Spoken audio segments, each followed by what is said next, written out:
that sounds very abstract. Just tell me what the minimum is that you think you would need in order to be able to do what you say you want to do. Well, if you remember, during the election campaign, we put forward what we thought the Labour government then, the consequences, the economic consequences of Labour misrule in Scotland was going to be about £25 billion, £25,000 million. That figure looks closer to 35,000 million. If you get economic powers and can grow the economy over the next 10 years faster than it otherwise could, you could take off half that problem.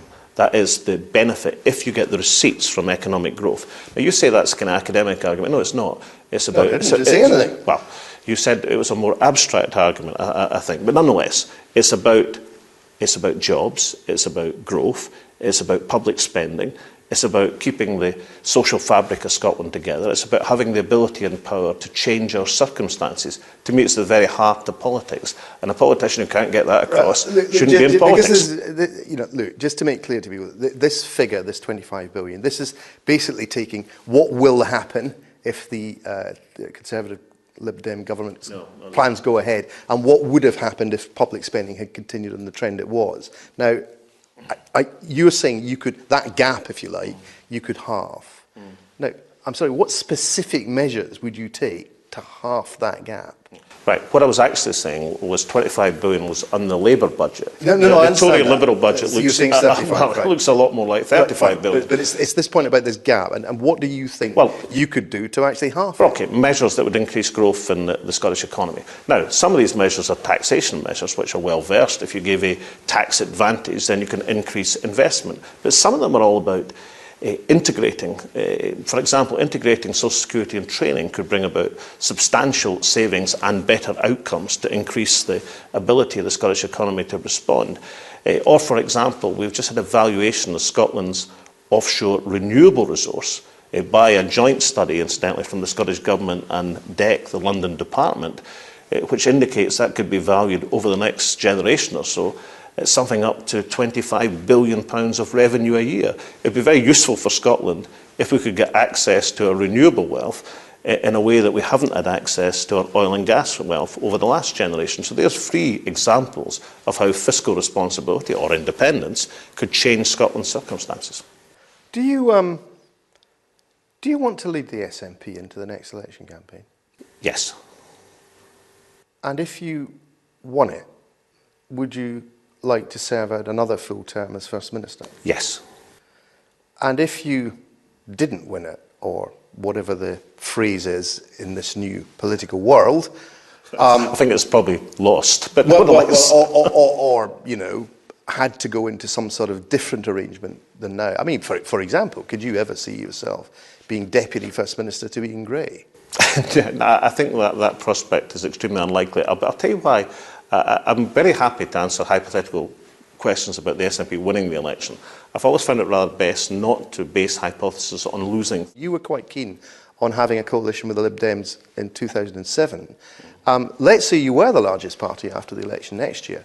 Would you consider having a coalition with the Liberal Democrats, given that they're involved in the government in London, which is implementing the cuts that you say you're, what were your words a minute ago, resentful about and outraged about? No, I said people in Scotland had the right to be angry and resentful, but it's a job of politicians to offer alternatives. Right, so I'm angry and resentful, but I'm offering alternatives. Yes, but would you consider a coalition with the Liberal Democrats? Well, I mean, you go into an election hoping to win the election, and that's what I'll be planning to do. But I mean, the SNP have no policy position against a coalition with the Liberal Democrats, if that's the question you're asking. We have no policy position against that. But we'll seek to improve our number of seats, improve our vote, and I have to say, our experience in minority government has been pretty good. I mean, minority government has enabled us to make a rapid number of quick decisions, which we think have benefited Scottish society. We believe we've got a record to be proud of. Have another one. You're quite right to say that my expectation on the day of victory in the 2007 election was that the likely outcome would be a coalition, an SNP Liberal Democrat coalition. Equally, after 3 and a bit years of minority government, I can see certain advantages.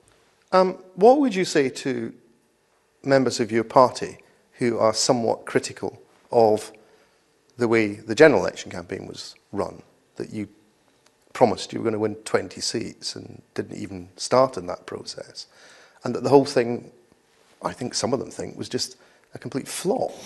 Well, I would say that you've got to be in it to win it. You've got to be in the debate. And as soon as we were excluded from the leadership debates... You can be in it sensibly. Well, okay, well... And forecasting you're going to win 20 seats when you've never had a chance of doing that was not sensible. Well, it's certainly not true to say we never had a chance of that, Gordon, because at various times over the last 2 years, we'd have won more than 20 seats. Now, I'm saying, you know, if I had to look back at the general election campaign and point to one single thing the SNP should have done differently, then we should certainly have gone to court earlier, much earlier, in terms of attempting to defeat the attempt to exclude us from the leadership debates. I think that was absolutely critical in the election campaign, and we were unwise to be played along for so long. And other than that, are you serious? Other than that, you think the SNP's election campaign was fair? No, of course not. I was saying if we had to isolate one thing that I would absolutely do differently, then we'd have gone to court earlier, because that was of critical, fundamental importance to the conduct election campaign. Now, luckily for us, there's not going to be any doubt next May that we're going to be in the election campaign. And with the support of the Scottish people, we'll be able to win the election campaign. All right, we'll have to leave it there. First Minister, thanks very much indeed. Great pleasure.